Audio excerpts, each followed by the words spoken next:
ปัจจุบันជំងឺបាក់ទឹកចិត្តបានកំពុងតែធ្វើការវាយប្រហារយ៉ាងខ្លាំងមិនថាអ្នកជាអ្នកមានអ្នកក្រក្មេងចាស់ប្រុសឬស្រីនោះឡើយជួនកាលជំងឺនេះអាចកំពុងតែស្ថិតនៅជាមួយមិត្តភ័ក្តិរបស់អ្នកឬមនុស្សជាទីស្រឡាញ់របស់អ្នកទៀតផងពិតប្រាកដណាស់អ្នកពិតជាចង់ជួយពួកគេជៀសផុតចេញពីជំងឺមួយនេះប៉ុន្តែអ្នកដឹងទេថាតើមានដំណោះស្រាយអ្វីខ្លះដើម្បីជួយពួកគេបានជាបឋមនឹងខ្ញុំសូមគោរពជំរាបសួរដល់ថ្នាក់ដឹកនាំសាលារៀនសុវណ្ណភូមិគណៈកម្មការលោកគ្រូអ្នកគ្រូនិងសិស្សានុសិស្សទាំងអស់ជាទីគោរពនិងជាទីស្រឡាញ់រាប់អាននិងខ្ញុំឈ្មោះសំច័ន្ទសុខប្រាថ្នាជាសិស្សថ្នាក់ទី9នៃសាលារៀនសុវណ្ណភូមិទី15ទីតាំងចំពោះវ័នទី1ក្នុងថ្ងៃនេះផងដែរនឹងខ្ញុំពិតជាមានសេចក្តីសោមនស្សរីករាយយ៉ាងខ្លាំងដែលបានឡើងមកទីនេះធ្វើបទបង្ហាញពីប្រធានបទមួយដែលបានចោទសួរថាតើមានដំណោះស្រាយអ្វីខ្លះសម្រាប់ជួយដល់បុគ្គលណាម្នាក់ដែលបាក់ទឹកចិត្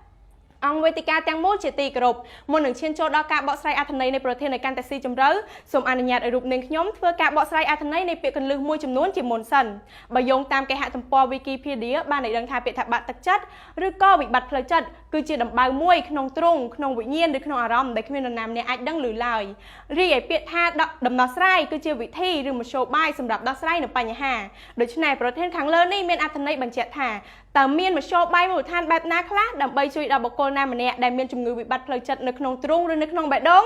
អង្គវេទិកាទាំងមូលជាទីគោរពបច្ចុប្បន្ននេះយើងសង្កេតឃើញថាមានមនុស្សជាច្រើនដែលបានសម្លាប់ខ្លួនដោយសារតែជំងឺបាក់ទឹកចិត្តតើមានមូលហេតុអ្វីខ្លះដែលបណ្ដាលឲ្យពួកគេស្លាប់ដោយសារតែជំងឺបាក់ទឹកចិត្តនេះពិតណាស់គឺមានមូលហេតុជាច្រើនដែលនៅក្នុងនោះមានដូចជាការខ្វះសុភមង្គលក្នុងគ្រួសារឪពុកម្ដាយស្រឡាញ់កូនលំអៀងការបែកបាក់ឬបាត់បង់មនុស្សជាទីស្រឡាញ់ក៏ដូចជាបញ្ហាស្នេហាមិនថាស្នេហាភេទដូចគ្នាក្ដីភេទផ្ទុយគ្នាក្ដីអ្នកជំងឺបាក់ទឹកចិត្តតែងតែបង្ហាញនូវរោគសញ្ញាដូចជាការតូចចិត្តមានភាពសោកសៅគេងមិនលក់រសាប់រសល់គិតច្រើនយំដោយគ្មានមូលហេតុពួកគេចូលចិត្តប្រើប្រាស់ថ្នាំនិងគ្រឿងស្រវឹងហើយតែងតែគិតចង់ធ្វើអត្តឃាតតែប៉ុណ្ណោះតាមដូច្នេះហើយមានបញ្ហាទាំងអស់នេះគឺមានវិធីដំណោះស្រាយជាច្រើនដើម្បីជួយដល់ពួកគេប៉ុន្តែមិនប្រកាសថាមានផលទាំងស្រុងនោះទេពីព្រោះវាត្រូវការនូវគោលចំហពីអ្នកជំងឺបាក់ទឹកចិត្តដោយផ្ទាល់ថាតើពួកគេចង់ជៀសផុតពីដណ្ដៅមរណៈនេះដែរឬទេ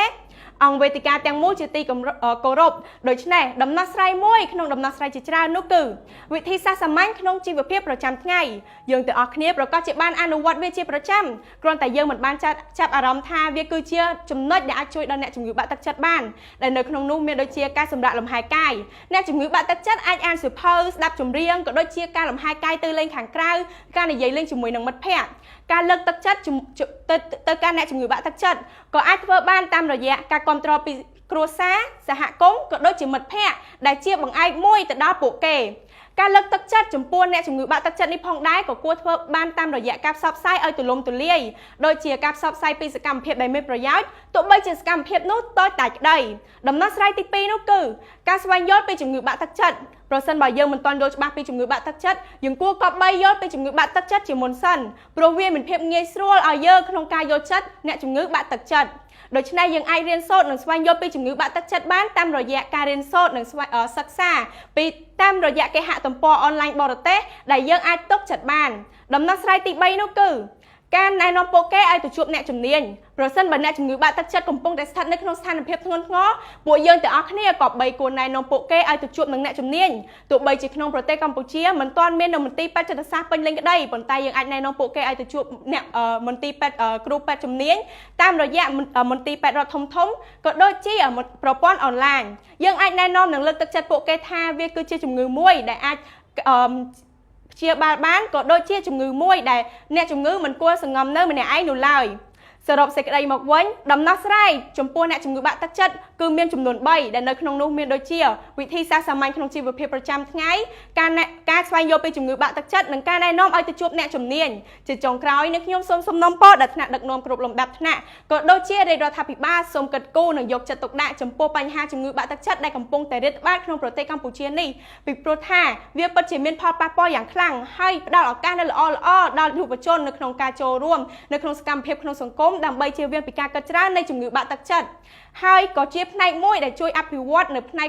ប្រាជ្ញាក៏ដូចជាស្មារតីឲ្យកាន់តែរឹងមាំដូច្នេះនាងខ្ញុំសំច័ន្ទសុខប្រាថ្នាសូមអរគុណសាលារៀនសុវណ្ណភូមិជាសាលាចំណេះទូទៅខ្មែរធំជាងគេនិងល្អជាងគេនៅកម្ពុជា